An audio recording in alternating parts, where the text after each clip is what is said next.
L'État d'Israël se lève un matin et découvre qu'il est un empire. En 6 jours, Tsahal a vaincu toutes les armées arabes. La déprime et les craintes des longues semaines d'attente se transforment en euphorie de la victoire. Le territoire de l'État d'Israël a été multiplié par 4. 3 jours après la fin des hostilités, les Israéliens font la fête dans les rues pendant que le Premier ministre Lévi Eshkol réunit ici même, dans sa résidence officielle, le cabinet de sécurité.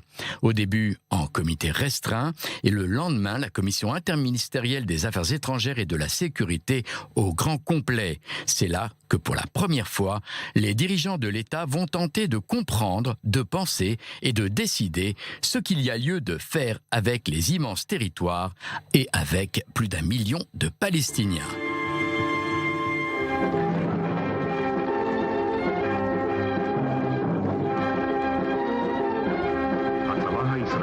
צבא מנצח הוכיח דמות שונה לחלוטין מצבאות רבים בעולם. ימים ספורים לאחר הקרבות שבו החיים בכל השטחים המשוחררים לתקנם.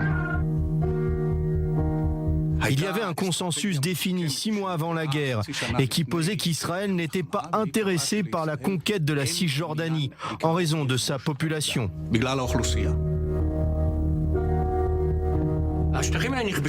Ces territoires ont été conquis par erreur. Personne ne s'était préparé à l'idée qu'ils devaient passer sous contrôle israélien. Avant la guerre et bien entendu après la guerre. Nous étions convaincus qu'on allait les rendre. Quand je suis rentré de la guerre, il m'a fait revenir du canal et m'a dit « Avant de te remettre au travail, prends ta voiture et va voir les nouveaux territoires avant qu'on ne les rende. » Il pensait qu'il y aurait bien entendu des pressions et qu'on les rendrait.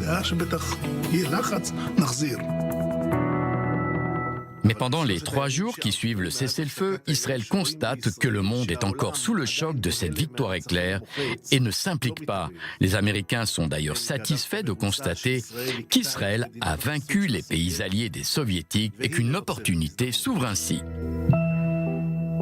Ce fut un débat de personnes encore sous le choc de ce qui vient de se passer.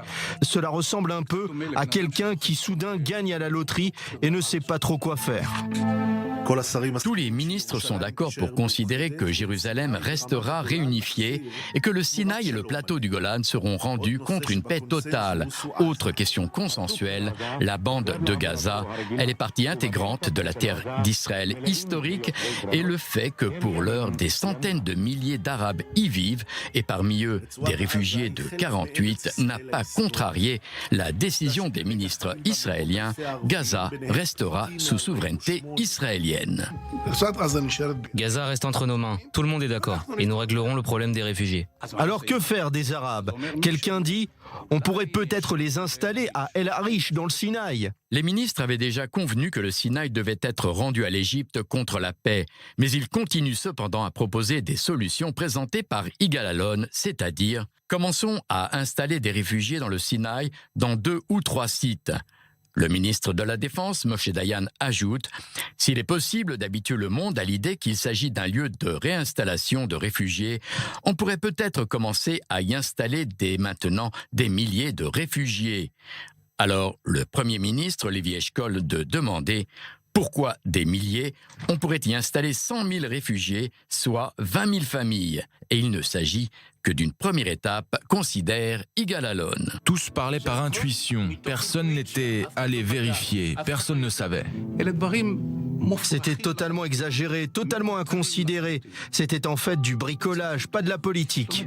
Yigal Allon ne renonce pas et présente une nouvelle proposition, réinstaller les réfugiés palestiniens au Canada. Après fut avancée l'idée de convaincre les Gazaouis par des indemnités financières de partir et de quitter le pays. Nous leur proposerons un bon prix pour leurs biens et il est possible qu'ils préfèrent alors l'expatriation plutôt que l'intégration en Israël. Si cela ne tenait qu'à nous, nous aurions expédié tous les Arabes au Brésil. Chacun lance son idée, il n'y a ni expert, pas de document de travail, aucune alternative n'est étudiée, il n'y a même pas de juriste qui puisse expliquer les conséquences de ces décisions. 3 jours après la fin des hostilités, les ministres avaient enfin saisi ce qui sera le plus grand problème, que faire des Arabes de Cisjordanie. En aucun cas, ils n'auront le droit de voter à la Knesset. Nous sommes tous inquiets par l'apport supplémentaire d'1 million, 200 000 Arabes qui se reproduisent et se multiplient. Il a dit aujourd'hui c'est 1 200 000. Combien seront-ils demain ? Il y a ceux qui voulaient accorder l'autonomie aux Palestiniens. Le ministre de la Défense, M. Dayan, avait même proposé d'organiser des élections municipales en Cisjordanie. Constituer un leadership qu'ils acceptent et qu'ils annoncent qu'ils l'ont fait de commun accord avec nous et que nous ne les avons pas contraints. Il y a un élément malicieux dans tout ce débat. Nous savons ce que nous voulons. Nous voulons tous les territoires, mais sans les Arabes. Mais que faut-il dire ? Que prétendre ? Que dire au monde ?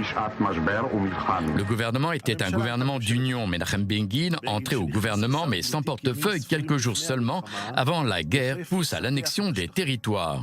Concernant les Arabes, je propose de réfléchir à ce type d'accord. Pendant 7 ans, ils seront résidents et pas citoyens. Alors il dit, nous ne leur donnons pas une citoyenneté immédiate. On fait comme aux États-Unis, on attend 5 ou 7 ans, et après on verra. Au cours de ces 7 années, il y a lieu de prendre les mesures suivantes, augmenter l'ALIA et augmenter les allocations des familles nombreuses. Ainsi, nous provoquerons une augmentation du taux de fécondité. L'idée est d'augmenter la démographie juive. Nous nous adressons aux juifs du monde. Chacun nous versera quelques dollars. Ces dollars seront versés aux femmes juives en Israël. Et hop, nous aurons d'autres enfants.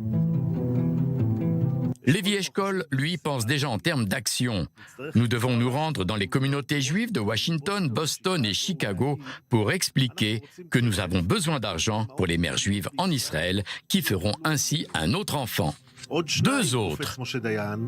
Nous ne sommes pas obligés de dire cela publiquement, car même au sein du gouvernement, on comprend que des allocations familiales accordées aux seules mères juives ne seraient pas bien perçues dans le monde. Je pense que la situation est la même aujourd'hui. Les gouvernements israéliens d'alors et d'aujourd'hui débattent peu de ce qu'il convient de faire, de ce qui est bon pour Israël, mais sont obsédés par une question: comment cela sera-t-il perçu dans le monde ? À un moment du débat, il est dit que nous voulons un accord de paix. Et Dayan répond « Oui, c'est bon, car il n'y a aucune chance que les Arabes l'acceptent. Et en attendant, le temps passe et l'on verra bien. »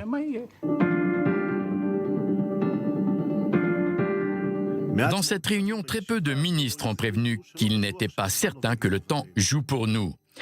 Je pense que nous allons avoir des problèmes avec la Cisjordanie. Nous voulons une chose qui ne peut fonctionner, de nouveaux territoires sans les habitants qui y vivent.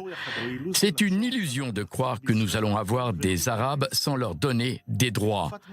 Pendant une période transitoire, je veux dire au ministre Begin, la logique dans laquelle vous fonctionnez va transformer Israël en un État binational. Alors que proposez-vous, demande Lévi Eshkol à ses ministres, et ils répondent avec prudence: envisageons de conduire des pourparlers avec Hussein de Jordanie pour lui rendre ses territoires. En quoi cela est-il nécessaire ? Il est très clair que nous prenons avec nous un fardeau sans aucun avantage, sauf pour notre satisfaction historique et sentimentale. Israël Barzilai a dit que nous allions nous mettre en difficulté, et nous y sommes. Moshe Kol avait dit que nous allions vers des ennuis, mais ces ministres n'avaient pas de pouvoir, et en particulier sous l'influence de l'euphorie.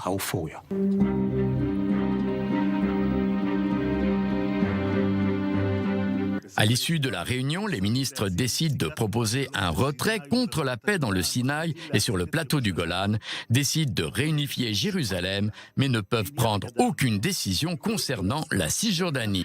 Nous avons un grand problème avec la population arabe et je demande que l'on ne se précipite pas. Un jour ou l'autre, le gouvernement prendra une décision dans un sens ou dans l'autre et chacun réagira alors en fonction de la compréhension et de sa conscience. Pourquoi devons-nous nous précipiter? La décision était en somme, ne prenons pas de décision.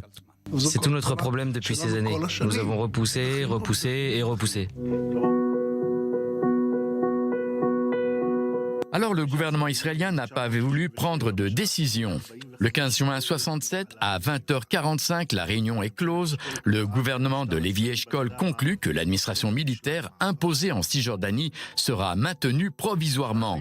Et à l'heure où se tenait cette réunion, de nombreux Israéliens avaient déjà franchi la ligne verte pour voir le miracle, les nouveaux territoires que nous avons conquis. Quelques mois plus tard, les premières implantations voient le jour, compris le quartier juif de Hébron. Et le gouvernement israélien n'a pas officiellement décidé ce qu'il convenait de faire des territoires et des Palestiniens qui y vivent. Et de facto, Israël n'a pas pris de décision jusqu'à ce jour.